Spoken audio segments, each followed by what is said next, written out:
100%. What's the point? 100%. All right, I guess it's time to get started. It is 7:03, and y'all, Holly and I, have had a rough damn day, okay? So we are definitely, we try not to read our notes, but we're going to be reading our notes a lot today.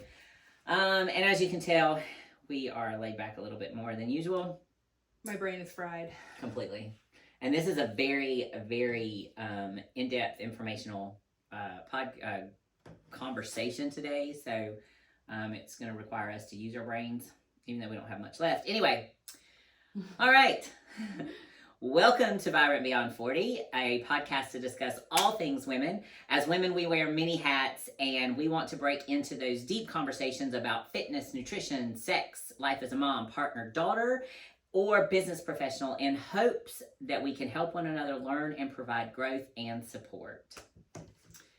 All right, welcome guys. I'm Holly. I help women lose weight, gain the confidence they need to transform their body and mind, and teach them how to maintain a healthy and fit body without spending hours in the gym or sucking the joy out of life, so they can feel good inside out and live a vibrant life.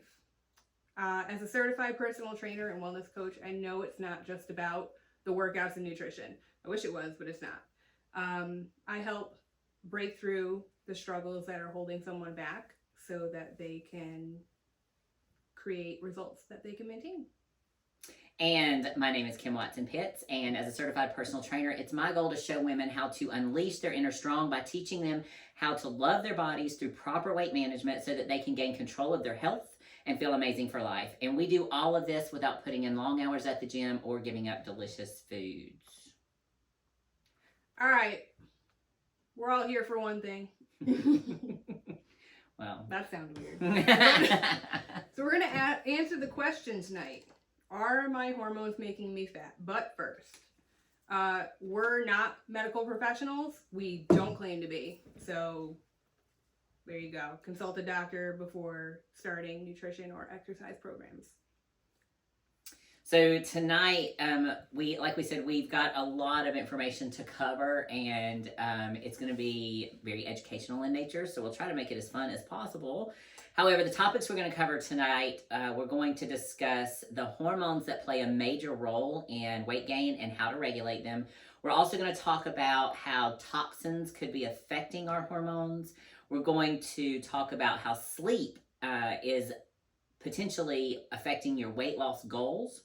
Also, some of the things you should try to avoid and add in an effort to balance your hormones. And finally, when you're doing all the things right and it still seems like you're not getting results, what can you do? So, hormones, they play such a huge role in our day-to-day lives. And if they're out of balance, then they're going to cause weight gain, anxiety, depression, insomnia, dry, itchy skin, loss of sex drive or desire, and even fatigue and achy joints, just to name a few. So today we're going to touch on some of the hormones that may be out of balance and what you can do to help bring those back in balance on your own. First of all, understand that these hormones are not bad. They all play a very important role in your body. However, when they're out of balance, they can cause a whole host of issues for you. Some of the main hormones that we're going to discuss are cortisol, insulin, leptin, the thyroid hormones, as well as estrogen, progesterone, and testosterone. Yes! Nailed it! Good job. I tripped over those so bad. Those words. All right, cortisol. Works great when it comes to short-term stress. Cortisol kicks in when we're dealing with highly stressful situation, whether physical or physiological. So it's just like adrenaline in that it slows down physiological processes that aren't crucial to surviving an immediate threat, like your metabolism. And they speed up the ones you need to survive in the moment.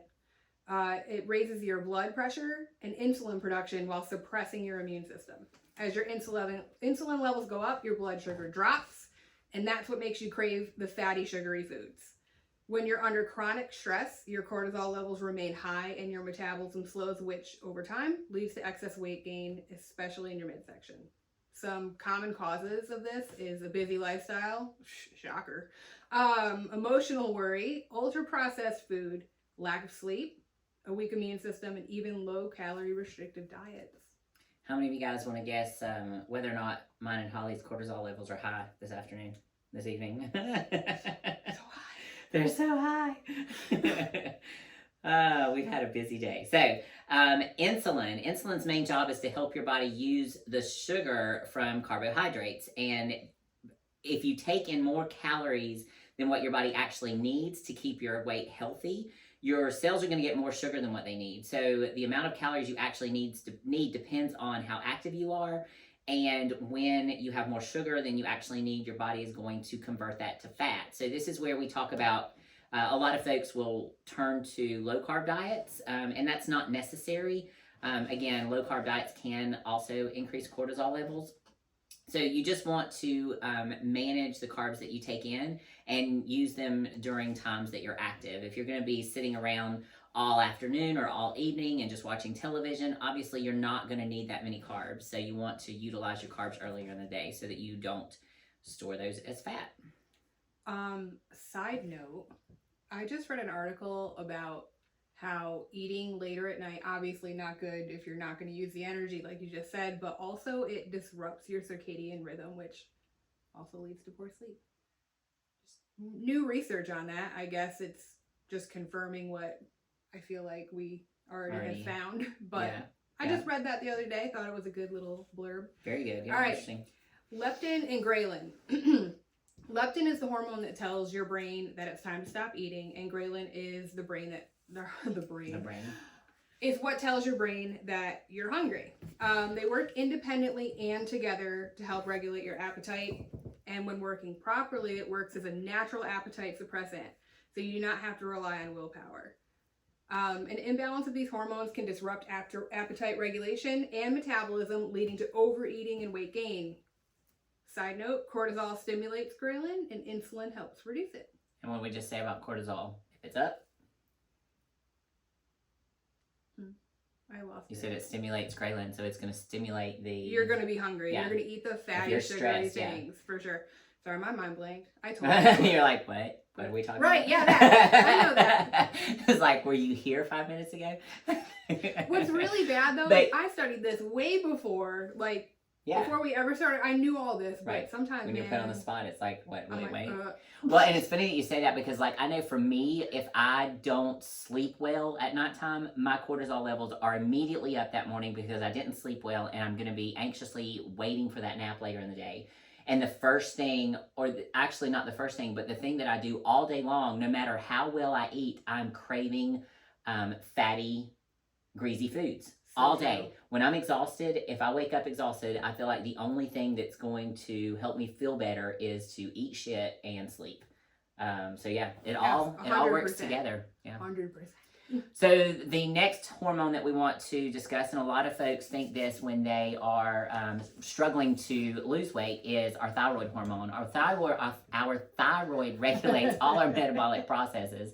And so if your thyroid is out of balance, it can affect your metabolism, slowing it down, making weight loss and weight management difficult. So nutrient deficiencies and inflammatory foods can all impact your thyroid. So it's really important to try to eliminate foods that could potentially cause us inflammation. And some of the foods that we all know that could potentially increase inflammation in the body are things like dairy, gluten, and sugar. And we're going to touch a little bit more on that as we go through tonight. For sure. All right, and finally, estrogen.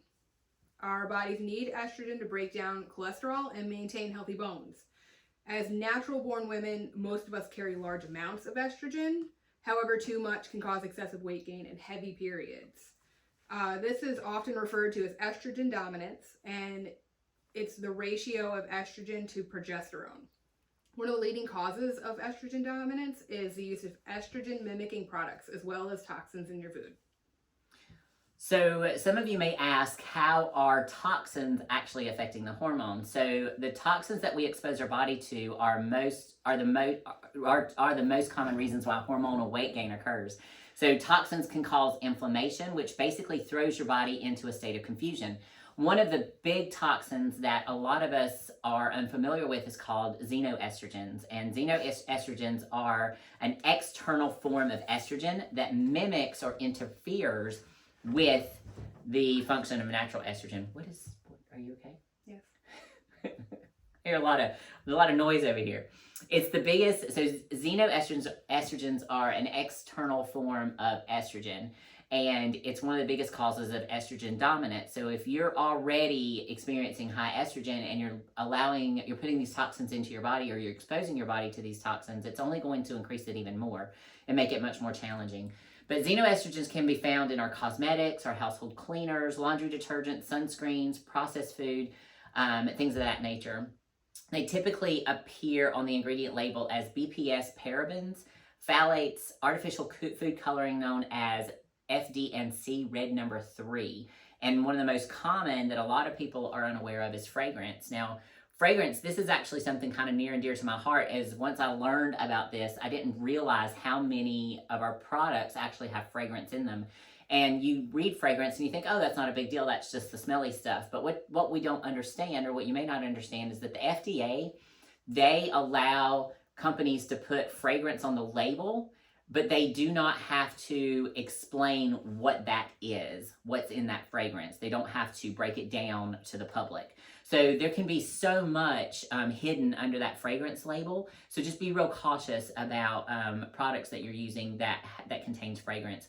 There's a really cool app that I like to use. It's called Think Dirty, and it's a free app. You can download it on your phone, and it's really cool because what you do is once you download it, set up your profile, you can scan your products in your home with the barcode, and it will pull those products up, and it's going to give it a score from like a 1 to 10, 10 being the worst, the most toxic, and 1 being the least.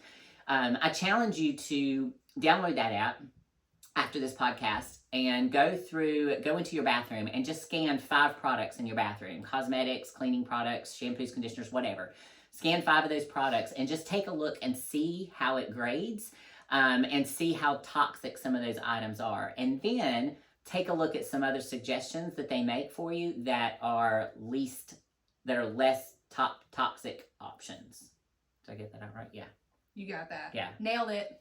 And this goes for your cosmetics too. The first thing, like we're very guilty of just smattering all this stuff, all these really cool cosmetics, the foundations and the primers and then the contouring and then powders. And what you don't realize is you're literally smothering your face, your entire brain hole with these potentially toxic chemicals. So something to think about. Look for less toxic options. So that totally makes sense because I've always had really bad acne. I mean, it was bad. But when I started focusing on like skincare and like taking care of it from the inside out, even as opposed to smothering my skin in the foundations and all that stuff, things cleared up. My pores got a little smaller. They're still a little large. But so instead of masking it all, taking care of everything on the inside, so taking care of the inside and have to mask so much. Exactly. Yeah. And I think that there's definitely a connection because I feel like I felt like crap. Yeah. Yeah. But again, nutrition and the stuff I'm using on my skin. I mean, it's crazy to even think about that. It's not just your food. It's other things. It's everything that you're exposing yourself to. Candles are huge. Candles! I love candles! Yeah, I actually did away with all of my candles about 2 years ago once I learned, you're burning that candle and that scent that you smell is fragrance, and not to mention the other stuff that's coming from that candle. You're putting that into the air, and what are you doing? You're literally sucking it into all of your pores, your entire body, and now you've completely poisoned yourself with that candle. So there are other options. I love to diffuse essential oils. If it's a good quality essential oil, then those are typically safe to diffuse if you're looking for something smelly good. But yeah, I did away with all my candles about 2 years ago just because of that same reason. Listen, same exact reason. I'm not gonna lie. I still have candles, and I probably still will, but now you're gonna think about it. But now I'm gonna think about it, and I mean, I have one thing going for me. I don't use a lot of makeup, foundation on my face anymore. Yeah. So, I mean, I'm trying to... You know what's going to happen? In the next 6 months, you're going to have all your candles gone. You're like, damn it, Kim. Damn it. Why did you have to bring this to my attention? Okay. Enough about that. All right. Okay. Sorry, I get on my soapbox when it comes to the toxins. So, anyway, go ahead. Move along. All right. Let's move on to what we can do to help balance our hormones. So, number 1, cutting out hyper-processed foods. What do we mean by that? Frozen, prepackaged meals like Lean Cuisines, Healthy Choice. I'm not talking about frozen vegetables. I'm just gonna say that now. Yeah. Like that's different. It's just broccoli in there, maybe a little bit of salt. Right, right. So read the label, okay? Even most protein bars are considered ultra processed. Absolutely. I know we grab protein bars a lot of times as a quick, It's easy, quick. And it is, it does help us manage our macros. Mm-hmm. And even my clients, I will tell them if you're, let's say, flying on an airplane and you need to have something to carry with you that can't be perishable from point A to point B, okay, then break down and do that. But yeah, ultimately, those are over processed as well. If you can't pronounce the ingredients in the ingredients list, then it's probably going to be hyper processed. I don't know. There's some things I can't pronounce in here. Well, good point. Good point. Okay. You've got me there. But that's me. Okay, so these are full of preservatives that are not good for us, especially in high dosages, right? You want to eat fresh as much as possible, but with food costs continuing to rise, it can be a challenge to buy all fresh and organic foods. I know this personally. I just spent $250 at the stinking grocery store, and there was, I felt like nothing in my cart. For sure. I don't even have to use a trunk. I just put it in my back seat now. Carry out with one arm. Yeah, I mean, it used to be a challenge. It takes a whole family to carry the groceries. Yeah. No second trip, and now it's just like I got this. No help needed. But whatever, it is the way it is, and we have to adapt and we have to overcome. So some ways that we have managed to cut costs and still eat clean. Frozen veggies. Yeah, frozen fruits and vegetables. Yep. Like Holly said, you want to read the ingredients list. There are most vegetables when they come, they are snap frozen. So they come straight out of the farm. They get rinsed and then they immediately go into a frozen process or whatever, and then straight into the bag. So read your ingredients. As long as it just says that particular fruit or vegetable and salt, you're pretty good. Again, if it's got multiple things in that bag, then you probably want to try to avoid it. And guys, think outside the box. I always have frozen peppers and onions in my freezer, and I use that in so much of I just toss it in and bake what I'm baking. And that's so much cheaper. You can get a bag of frozen peppers and onions for like less than $2. Yeah. Where one bell pepper right now, I bought the other day for a chili, it was $3 and some change. And I was like, not again. Yeah, just for that one bell pepper. Yeah, none of that. Thank you. Okay, so buying your protein sources in bulk and or when they're on sale. And I will say, check your community. I actually came across an offer and it was a local farm, local cows. I pretty much got 9 pounds of 90-10 grass-fed beef for like $35. Nice. Check your community. Get on some Facebook pages, like what's happening in my area. Look into what farms are in your area.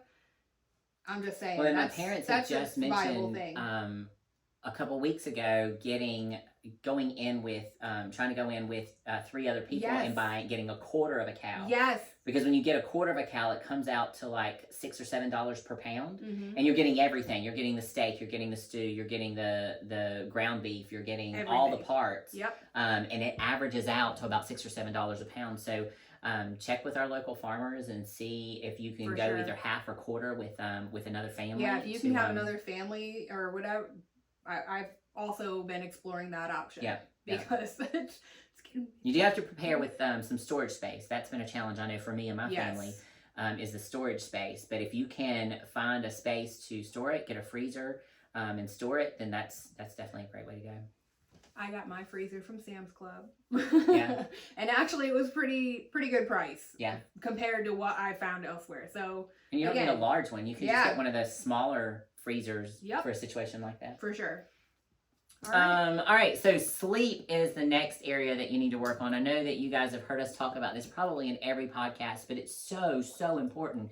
Your body heals when it's sleeping. Everything comes back into its kind of homeostasis when you get a good quality night's sleep consistently. So it's very underrated when it comes to weight loss and balancing your hormones. And for many years, we have all been praised for doing all the things and getting all this work done and being such a hard worker. But we continue to get it done every single day only to sacrifice those extra hours of sleep, and it's starting to affect our health. But if you listened to our podcast before, then you should already know the answer to this. But those of you that didn't, do you know how fat is actually excreted from the body?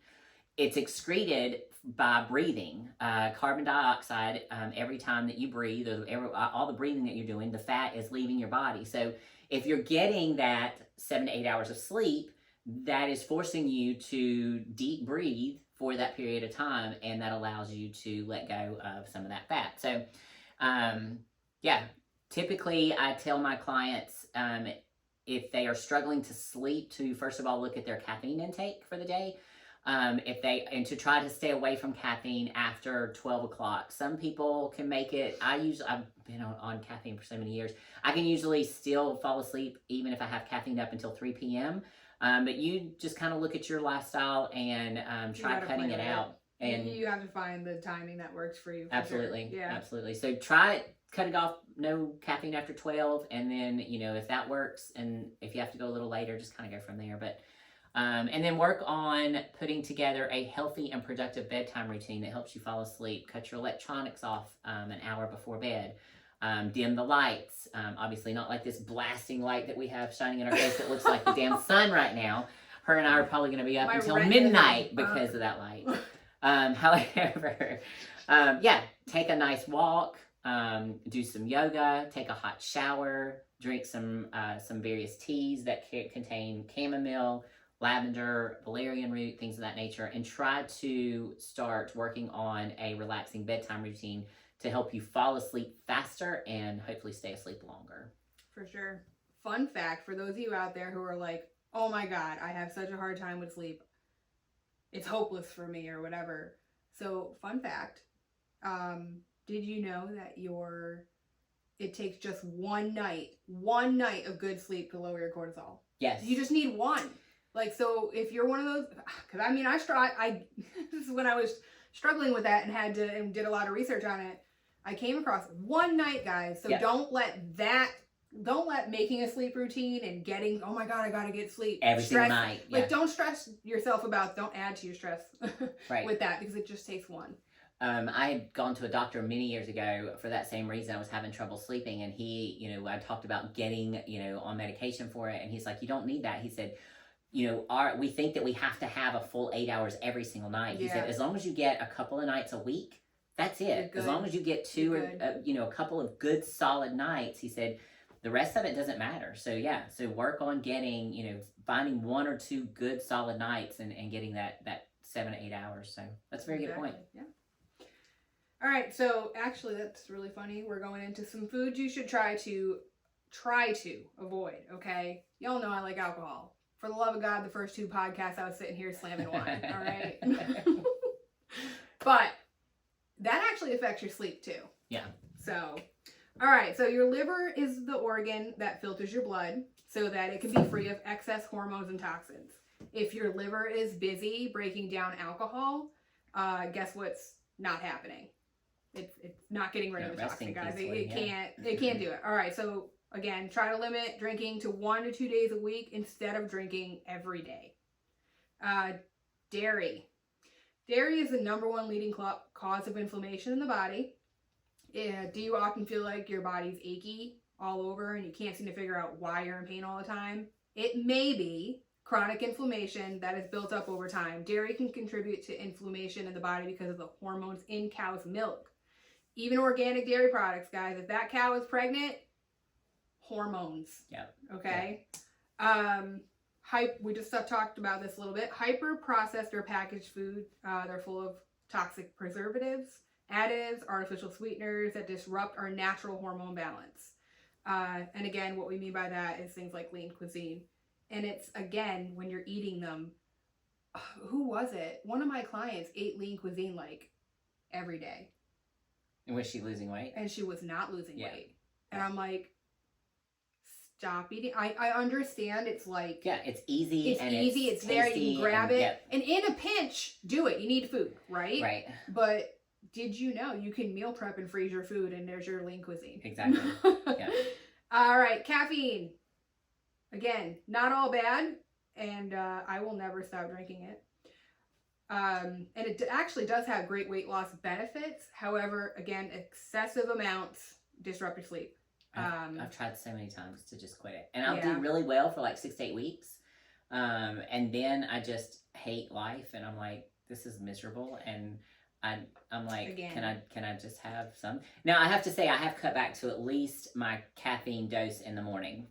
I don't, where I was doing a caffeine dose in the morning, then mid morning before my workout, I would have a big caffeine filled energy drink, and then after lunch, mid afternoon, I'd have another energy filled drink, caffeine filled drink, just to get through the afternoon, and yeah, easily well over 1,000 milligrams of caffeine a day. So vicious cycle kudos to too. me. Yes, it is, Because you're tired even while you're drinking those, but Yep. you're just trying to make it through. But then you don't sleep at night and you're tired the next day. Well, funny story, it had reached the point that caffeine was actually putting me to sleep.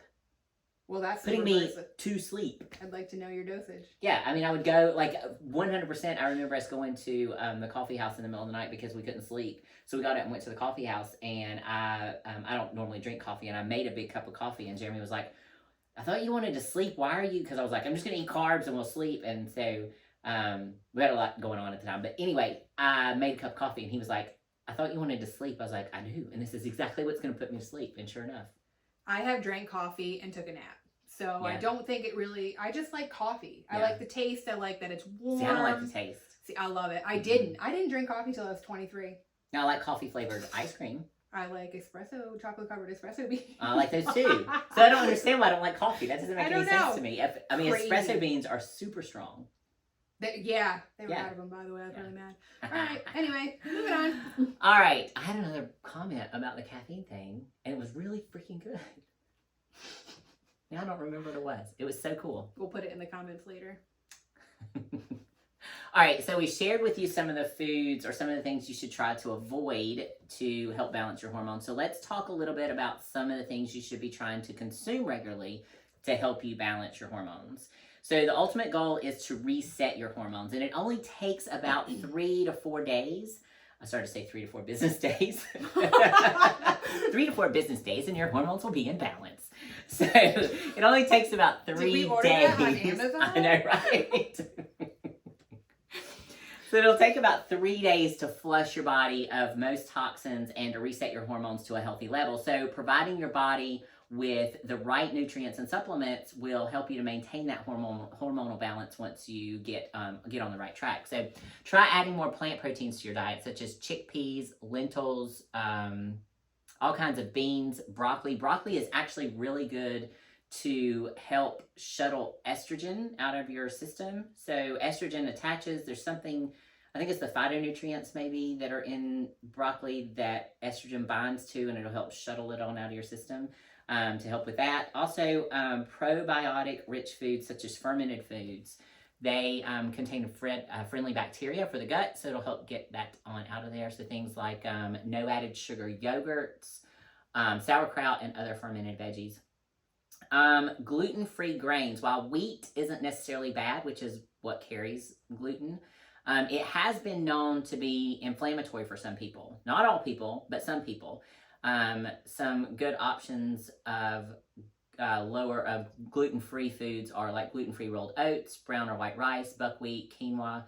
I think Holly, she has experienced some issues with gluten recently, and not by her choice, of course. So tell us what's going on there. Okay, so I went through some high stress trauma stuff and bouts with insomnia, messed up my thyroid. Everything came together, and what I'm left with now, even though a lot of things are better, I can sleep now, all this other stuff, hair grew back. I'm left with really a gluten sensitivity. I mean, I'm not gonna die if I eat it, but I get rashes. I get sick, like really sick. Yeah. It's pretty bad. And I gotta say, not everyone needs to be gluten-free. I'm gonna reiterate that because it absolutely burns me to see people cutting out something that doesn't need to be cut out. Yeah.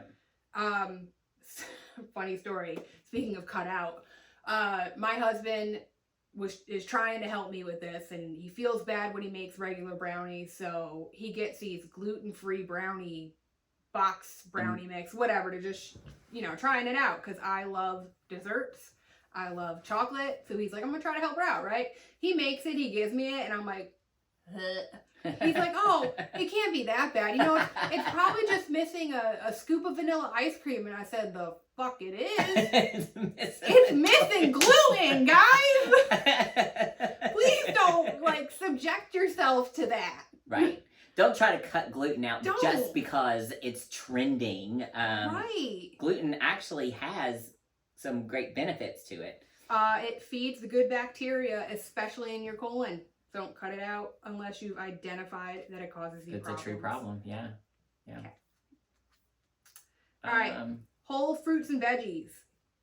Again, we keep saying that, but get them fresh, frozen. Just be sure that when choosing them, again, you're looking at the ingredient list. Anytime your hormones are out of whack, increase your veggie consumption. Veggies are a major detoxifier, and they bind to toxins and then remove them from your body. Fatty fish containing omega-3 fatty acids, which the body needs to make hormones and fight off inflammation. If you can, go for wild caught fish, salmon, sardines, mackerel, sea bass, trout. That are all really good options. This is a hard one for me because I don't eat fish. Yeah. I've tried every couple of years, I'll try again. I cannot eat fish. So I enjoy fish, but I need for it to be fresh. If it's been frozen or kept, in the meat department, I just don't like it unless it's fresh. So if I can go to a local fish market and get it, but then my husband doesn't eat it. So it's a challenge. So it's like I go to this fish market to buy this nice piece of fish, which I can very well do, but it's just, so I just have found a good quality fish oil supplement instead. That's what I do. So if you're like Holly and you just don't like fish, or if you're like me and you can't seem to get it in your diet on a regular basis, just find a good quality fish oil supplement, because fish oil does so many wonderful things for your body. Number one, it makes a huge dent in inflammation in your body. So that achy feeling that you have, fish oils can really help with that. And then it helps with a healthy gut and digestion, hair and nails and skin. It does wonders for that. So if you're not taking a good quality fish oil supplement, definitely look into a good quality one for that. For sure. Some other foods that you want to try to incorporate into your diet to help balance your hormones will be organic meats. Try to look for organic, antibiotic-free, and hormone-free varieties. Again, we get it. The cost of groceries is extremely expensive. Try to find these things when they're on sale. At the end of the day, we would rather you eat clean, whole food as much as possible. If you can't afford to do all organic, then so be it. A year ago, we could sit back here and say, oh, get all organic and blah, blah, blah, blah, blah. But now not so much, because groceries are crazy expensive. So when you're trying to reset your hormones, typically when I work with my clients, when they first come to work with me, I try for the first 10 days to 2 weeks to keep them just on things like turkey, chicken, and fish, because your body can digest that a lot faster and a lot easier. And then after about 10 to 14 days, reincorporate red meat, grass-fed if possible. It's just to help to rebalance your hormones again, bring everything back into homeostasis. Your body is not having to work so hard with those types of proteins versus red meat. Again, just give it 3 days. 3 to 4 business days. 3 to 4 business days, and you should be back into homeostasis. Bone broth is an excellent source of protein to help with your gut health, and heal your hormones as well. It's easy to digest, and it's loaded with amino acids. If you can make your own bone broth, that's excellent. Go to your local meat department and tell them that you just want soup bones, and they'll just have cut up bones, and it'll still have the collagen and everything in it. Look up a recipe. You can Google it for homemade bone broth. It is a little weird to make it. Have you ever made weird? I've never had it or made it. Okay, so it's a little weird when you make it on your own. So let me go ahead and forewarn you, because you're going to put these bones into a crock pot or a stock pot. You're going to put, I think, a tablespoon or 2 of apple cider vinegar, salt and pepper. You can put some herbs in there if you want to, and then cover it on low. And you will cook this down until the stuff in the center becomes very gelatinous. So this is where it gets really weird. So if you're weird about slimy stuff, the inside becomes very gelatinous, and you want to force that out of the bones, the marrow. You want to force that out. and then you let it cook down. It usually takes 18 to 20 hours. That's why it's really good to put in a crock pot. Dang, because it'll really cook down. But all that gelatinous stuff is where all the vitamins and minerals and nutrients are. Of course it is. That's the collagen. Yeah, that's right? the slimy stuff. Yeah. But here's the key. So once you do that, you pull the bones out and then you strain it through a cheesecloth because it's going to have a layer of fat. You'll see it laying on the top. Yep. And if you let that cool, it's going to be a thick layer of fat that floats to the top. And you can do that as well. So you can let it cool, let that layer of fat float to the top, and then just pull it off. You can strain it through cheesecloth, that sort of thing. So anyway, and then it should come out this nice, clear, brothy deliciousness that's amazing for you. Or buy it. You can buy it already made. I love my crock pot. You don't even understand. Like, I will cook in my crock pot, especially all winter long. Like, I'm like, so you what should try can I bone make? broth this year. But now I'm like, you should try bone broth. I might try it just because. I was going to say, you should try it during the next podcast so that we can I was going to say, oh my God. I'm going to be like, here, guys. That's what we should do on the next podcast. I'm going to make you touch the slimy stuff. Self-care. You're like, self-care my ass. My ass. So opt for plant-based milks if you do need any type of a milk product or if you desire a milk product, preferably almond, cashew. Those are all good sources. Rice milk, those are all good options. And then nuts and seeds, those are an excellent source of protein as well as healthy fats that are needed to make our hormones healthy. All right, so what I'm hearing, a little recap: fresh meat, veggies and fruit. Yes. Variety. Yes. Right? And it also doesn't mean that you can't eat anything else. Yeah. You just want to try and make that your main. Yeah. Meat and potatoes, if you will. Right. Exactly. Yeah, your main meat and potatoes. Your main meat and potatoes. All right. So we've discussed some ways to improve your hormone function through food. So let's talk about supplementation for just a second. All right, so supplements can help to support a healthy function, and I'm a firm believer in less is more. I'm a less is more type of coach. Mm-hmm. So you want to try to get as much of the nutrients that you can from your food, like Holly said, variety. However, we all live very, very busy lifestyles, and sometimes it's difficult to have a full, colorful plate every single meal, every single day. And that's where supplementation can come in. So I recommend clients to look for a good quality fish oil that will give you the omega-3, 6, and 9. Also a good quality vitamin D. Vitamin D is excellent, especially this time of year for those of us that deal with seasonal depression. Most of us don't get outside and in the sun as often. And I know me personally, I try to start taking extra vitamin D in September and October to go ahead and get myself boosted for what's to come with the seasonal depression. I've already started my regimen with that. I'm already on it. Vitamin B, a good quality multivitamin that's going to have a sufficient amount of calcium, magnesium, and antioxidants, as well as a good quality probiotic. Now, if you're taking in probiotic foods every day, then you may not need a probiotic. But again, I love sauerkraut. I love fermented foods, but it's one of those things that, number one, they're expensive to buy. Mm-hmm. Number two, they are challenging to prepare or make on your own. So sometimes a good probiotic will go a long way. So again, if you need a recommendation of what is a good quality supplement, drop Holly or I a DM, and we can make some suggestions for you on what we use and what we believe in. For sure. All right. So there's no way you could have thought that you were going to get out of this podcast without us touching on exercise and movement, right? Moving your ass. You're going to move it. And now all I can think of is I like to move it. Squirrel. Okay. All right. Start setting up music to chime in. Oh, we should. That'd be funny. All right. Sorry. So obviously it is important to move your body. It's important to move your body for at least 30 minutes each day. By the way, that does not have to be a consecutive 30 minutes for you busy people.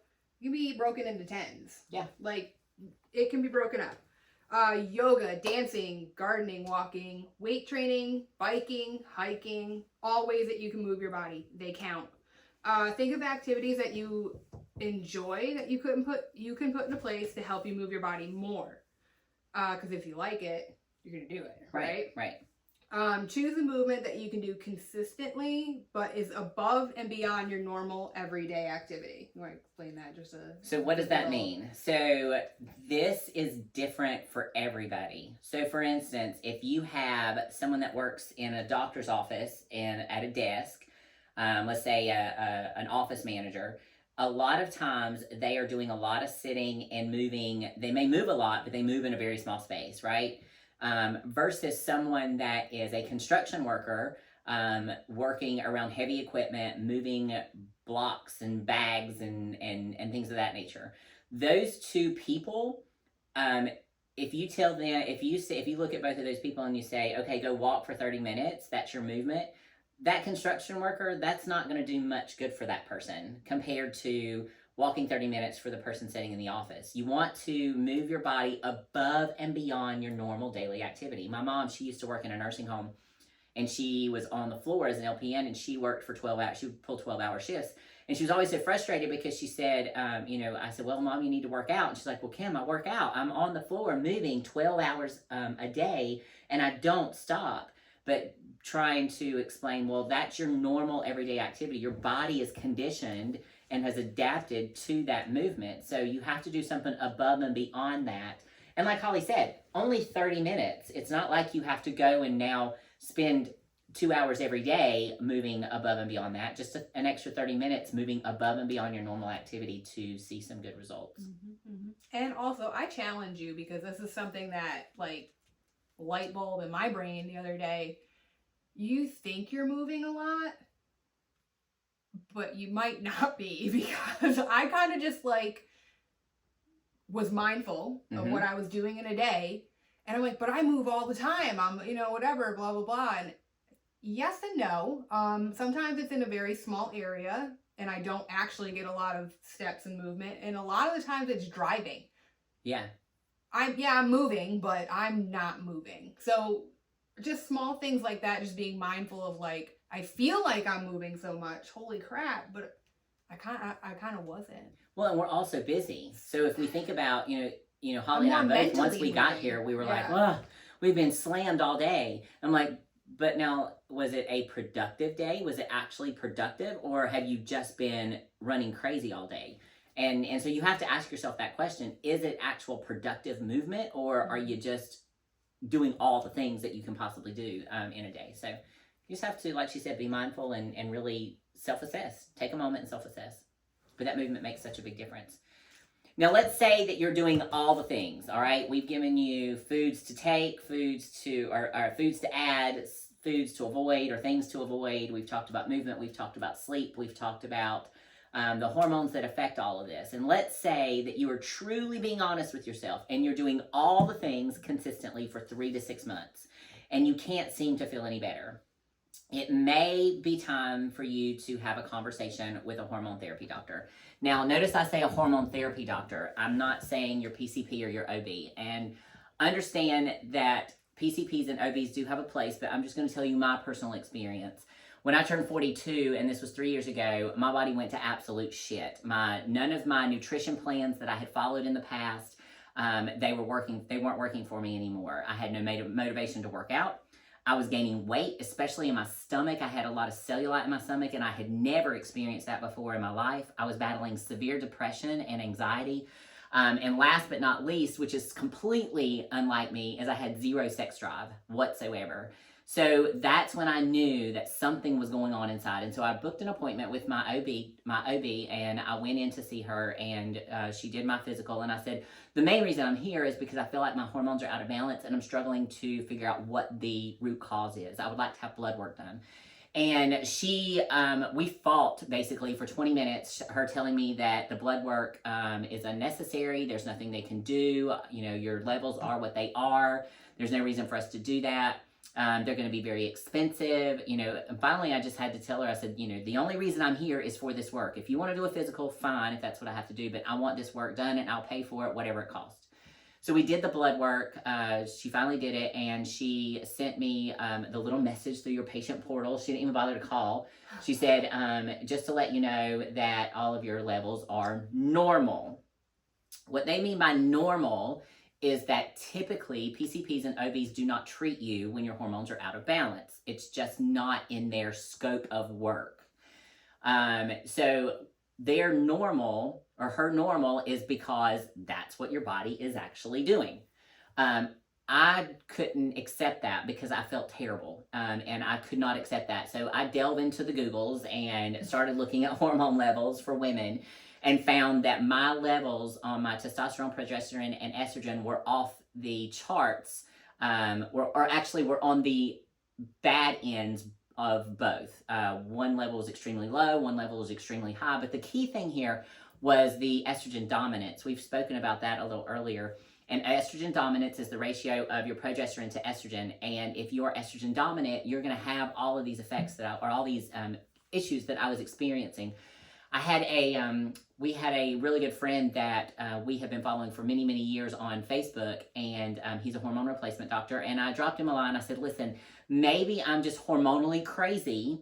I said, and if I am, by all means, tell me that I'm hormonally crazy. But these are my numbers. I said, can you please give me some insight? This is what my doctor told me. And he was blown away at my estrogen dominance level. It was so high. My estrogen dominance was so high. I was literally drowning in an estrogen ocean and could not breathe. It was extremely high. So to reiterate, it wasn't each individual. Correct. It was the ratio. The ratios. And that's what your PCP wasn't looking at. Is correct. That correct? Okay. Correct. That's what, even though the one level was off the charts, but it was only off the charts by 1 point. So because it was only off by 1 point, she was like, oh, well, it's only off by 1 point, so that's close enough, is what she said when I asked about that particular one. And then when she, yes, that's the one that they don't, mine anyway, did not look at, is the correlation of the ratio. So right. To see that the estrogen dominance was so high. Yeah. So, and that's what he said. He said, I can't believe that your OB did not address the estrogen dominance ratio. He said, I can't believe they just sat on it. So with that being said,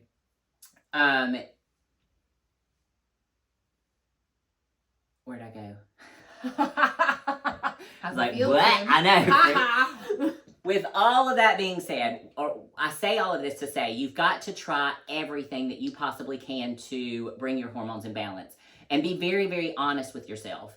That's where Holly and I come in, is that we can be that second set of eyes. We can be the outside looking in to really look at what you're doing and identify, okay, these are the areas that you can be improving upon, or our plans can help you bring those areas into balance. And then after all is said and done and you're truly doing it, and you've got someone like us looking in and saying, yes, you're truly doing the work, what's going on? Then we can make a recommendation to potentially see a hormone replacement doctor. But again, we stress, you've got to get all of these other factors into place and be doing it consistently for 3 to 6 months. Yep. Before you can just jump to... It takes time. And I think so that's kind of why I think people and I did it too. Oh, well, I'm getting up there, it must be my hormones, right? Well, it was, but it wasn't the ones I thought they were. And right. I think when you think it must be my hormones, you think there's nothing I can do. Yeah. Well, figuring out which hormones are actually the problem first. Right. Because there are things that you can do. So. Yeah, we just gave you a whole list of the things that you can be doing to correct. I mean, if you're going to be drinking wine every single night, well, that's going to jack up your estrogen dominance, hands down, 100%. Not to mention, it's cutting your fat burning processes down for 24 hours. Well, if you drink a glass of wine every single night, what's happening? You're cutting your fat burning process down. You're not going to burn endlessly, right? You're going to burn calories because you're probably, I'm moving, but you don't understand. I'm moving, I'm eating right.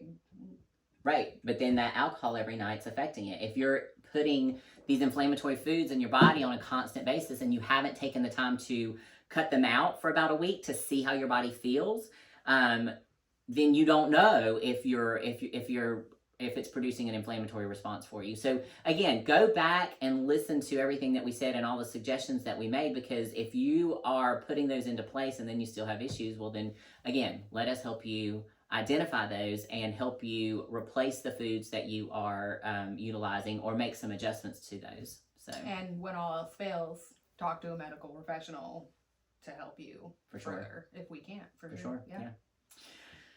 So, oh, that was a lot. That was a lot. My face is like on fire. Like, so glad it's over. So far, our podcasts have been quite educational and informational up to this point, and and we're thankful for that. We wanted that. We wanted to get some good quality information out to you all, so that you can start putting it into place on your own and reaching out if you do have questions or need some assistance. But going into these next 2 months, we've got the holidays. We're gonna take it down a notch. Yeah, just a little bit. So our next podcast is going to be November the 29th. It's the last Wednesday of each month. It's November 29th at 7 o'clock. And I think what we're going to do is just have more of a conversational type podcast. Yeah. So if you guys have questions that you want to throw out at us, don't hesitate to drop us a line or comment anywhere on Navigating Beyond 40. Asking us some questions. But yeah, so we'll hell, I may make Holly make the bone broth. Sure, I'll put it all in the crock pot, but you're coming over to take care of the slime. To come and stuff. slime the shit out of there. Yeah. Who knows? Gross. Maybe that's what we'll do. So yeah.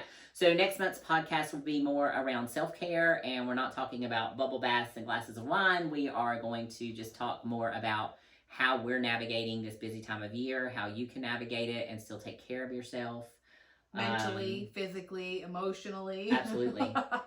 Be sure that you're following Holly and I both. We both have some great recipe guides coming out, some healthy recipe guides coming out in November, just to kind of help you, give you some better options, some healthier options for all of the events that you have going on. What else?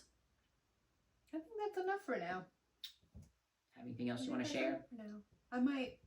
I'm working on a little something, just something that I'm just going to drop in a post. I know people, one of the biggest things people tell me is that they just don't know what to do. So working on a little bit of a getting started exercise portion. The exercise portion? The exercise portion. Is that something they have to do at the gym, or can they do it at home? Either way. Nice. Yep. That'll be very helpful, especially with this busy time of year. Quick too. Nice and quick. Guys, I got my husband working out in the basement doing body weight and lightweight mostly. Nice. And if this man can work from like 7 o'clock in the morning to 6 o'clock at night and come home and do a little 20-minute workout, you can do it. Yeah. You can do it. Keep them short and sweet. Nice. That'll be fun. So make sure you're following Holly so that you guys get access to that information. And I think that'll wrap it up. That's it. All right. That's all we got. You all, thanks so much for joining us, and we will see you next month.